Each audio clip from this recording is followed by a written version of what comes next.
The cellar in Toronto gave up its secret slowly.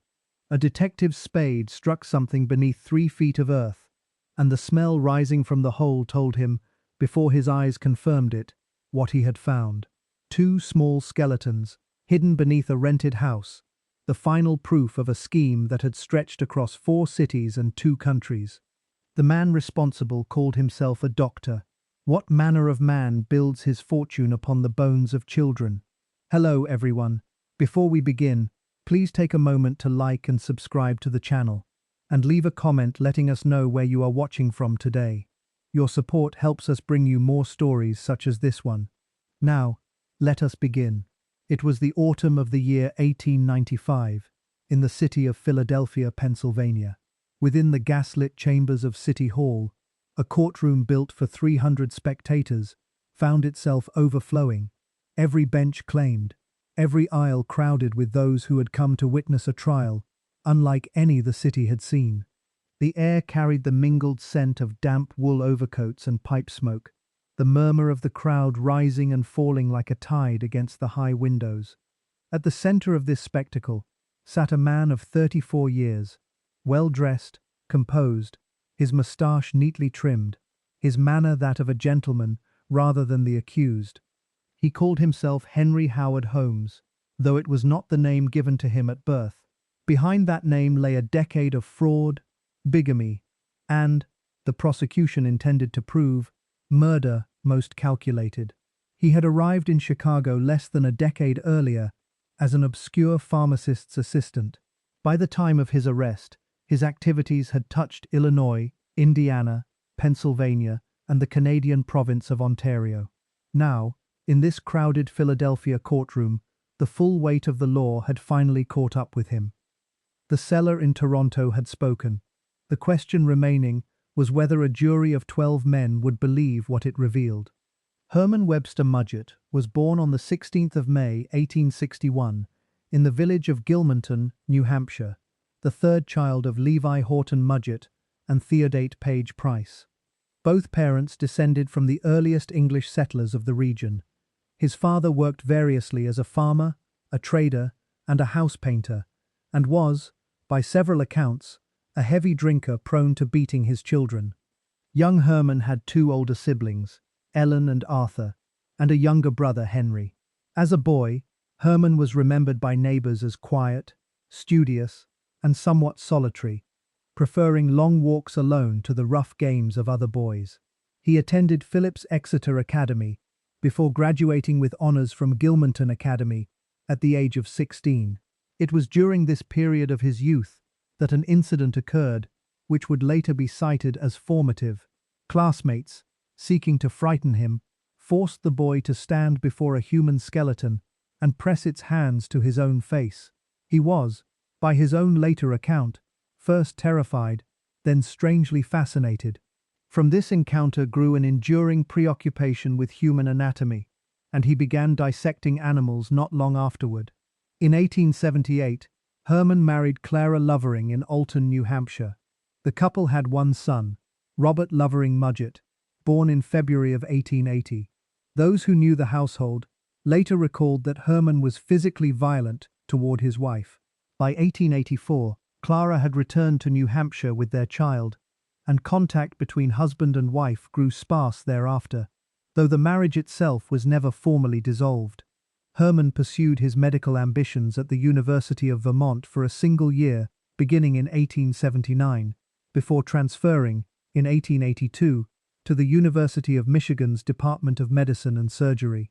There, working in the anatomy laboratory under Professor William James Herdman, he is reported to have participated in the procurement of cadavers through body snatching, a practice not uncommon to medical schools of the era. He graduated in June of 1884, though his academic record was, by most accounts, unremarkable. It was reportedly during these student years that Herman first conceived a scheme that would shape much of his later life: the use of a substitute cadaver to defraud a life insurance company. The idea would remain dormant for several years, but the foundation of deception that would define the remainder of his life had, by his graduation, already been firmly laid. In August of 1886, Herman Mudgett arrived in Chicago, Illinois, and adopted a new name, Henry Howard Holmes. He found employment, and later ownership, of a drugstore at the northwest corner of South Wallace Avenue and West 63rd Street in the Englewood district, purchased from its original proprietor, Elizabeth Holton. He proved, by all accounts, an industrious and capable businessman. Across the street from this drugstore, Holmes acquired an empty lot. Construction began in 1887 on a building that would, in time, become infamous. 2 stories at first, with retail space below and apartments above, expanded in 1892 to a 3rd floor that Holmes told investors and suppliers would serve as a hotel for visitors to the coming World's Columbian Exposition. He declined to pay either his architects or the steel suppliers who furnished the building's frame, leading to litigation as early as 1888. The structure contained, it is true, certain hidden chambers, though later sensational accounts of trapdoors, gas chambers, and a basement crematorium were, upon official investigation, found to be without foundation. The hidden rooms appear to have served a simpler purpose, concealing furniture purchased on credit that Holmes had no intention of paying for. Within this building, beginning in the early 1890s, a pattern emerged. Holmes formed close relationships with women in his employ or acquaintance, several of whom subsequently vanished. Julia Smythe, the wife of a Dr. Lawrence Connor, who had once worked in Holmes's pharmacy, remained in the building with her young daughter Pearl after her husband departed. Julia and Pearl disappeared on Christmas Eve of 1891. Holmes later offered Connor's father, a key witness, shifting and contradictory explanations for their absence. The following year, a young secretary named Emeline Cigrand, who had worked for Holmes for some 6 months, disappeared in December of 1892. Her parents were informed she had left to marry. Her empty trunk was returned to her mother in Indiana. In early 1893, a young woman named Minnie Williams arrived in Chicago and became Holmes's stenographer.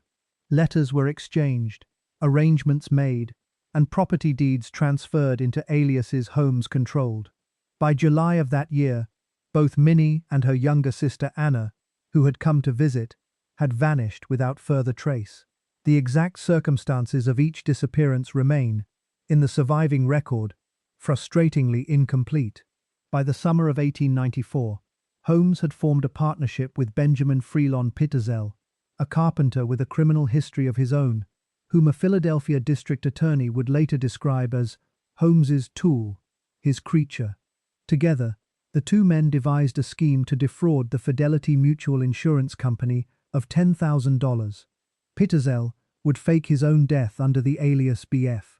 Perry, supplying a substitute cadaver, with the proceeds to be divided between Holmes, Pitezel's family, and a St. Louis attorney named Jephthah Howe, who had been recommended to Holmes by a convicted outlaw named Marion Hedgepeth.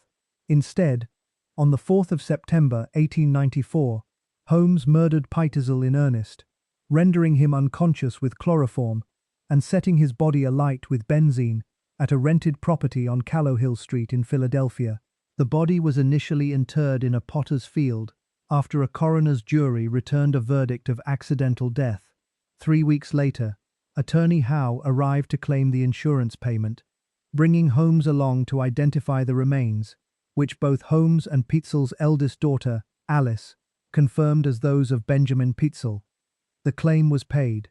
Holmes then persuaded Pitezel's widow, Carrie, to entrust 3 of her 5 children, 13-year-old Alice, 9-year-old Nellie, and 7-year-old Howard, to his custody, telling her their father was alive and hiding in London.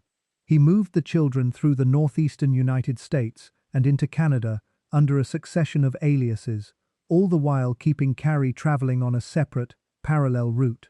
It was Marion Hedgepeth's tip to authorities, made in hope of the commission he had been promised and never paid, that first drew suspicion toward Holmes.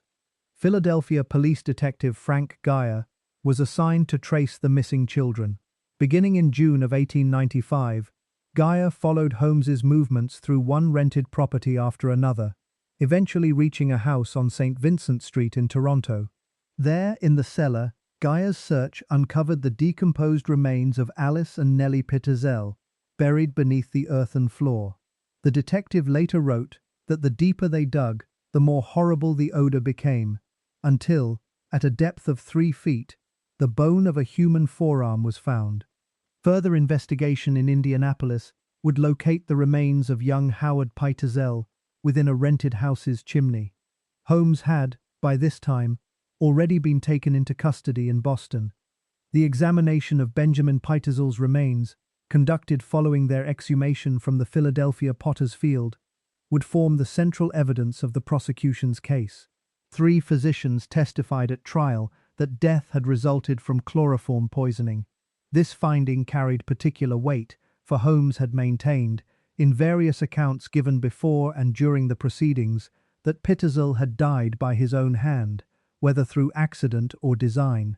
The medical evidence, however, indicated that the chloroform had been administered after death, a detail the insurance company had not been aware of at the time it paid the claim, and one the prosecution argued had been intended to stage an appearance of suicide. Carrie Pitezel, called to testify, identified a photograph as that of her deceased husband, and identified clothing recovered from the body as belonging to him.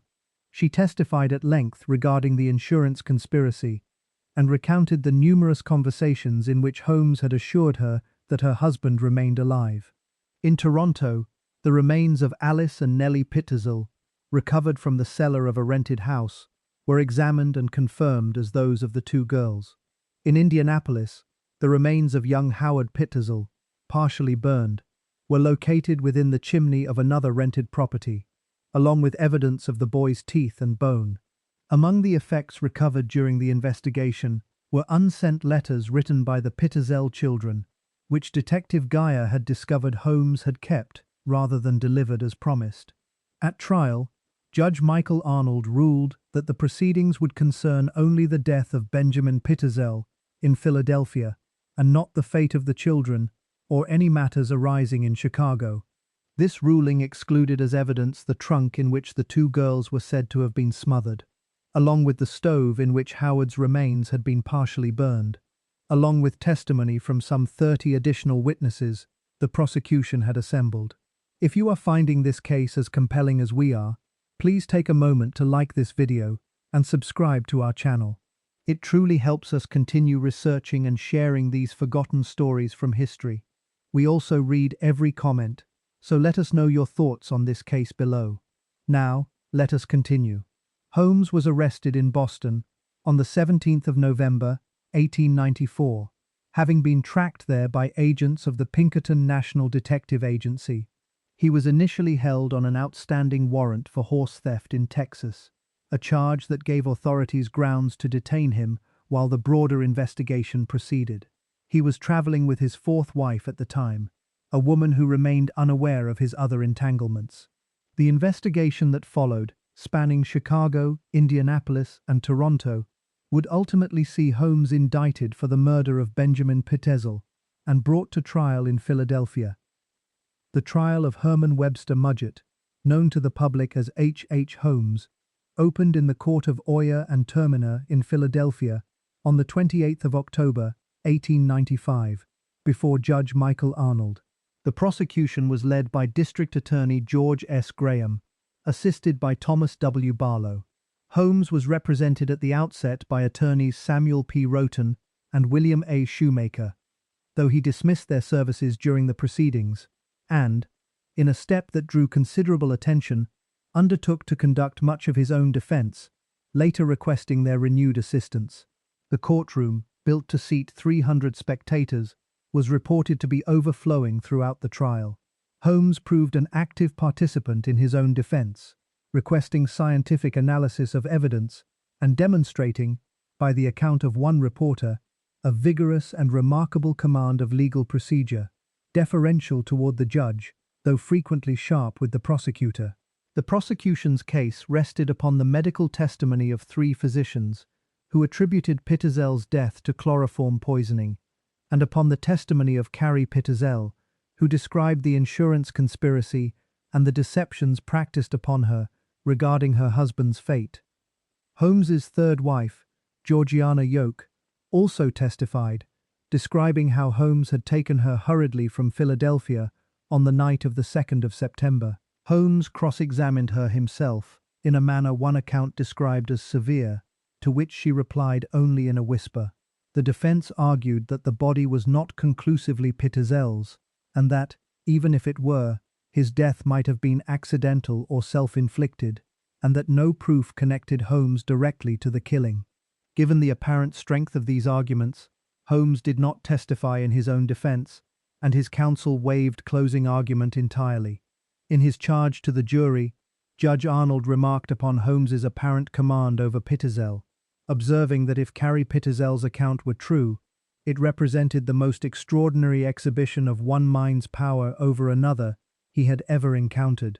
The case was submitted to the jury on the 2nd of November. After deliberating for some 3 hours, the jury returned on the following day. Asked for their verdict, Foreman Linford L. Biles answered simply, "Guilty." On the 30th of November, Judge Arnold denied a motion for a new trial and pronounced sentence of death by hanging. Following his conviction, Holmes's manner within his cell altered markedly.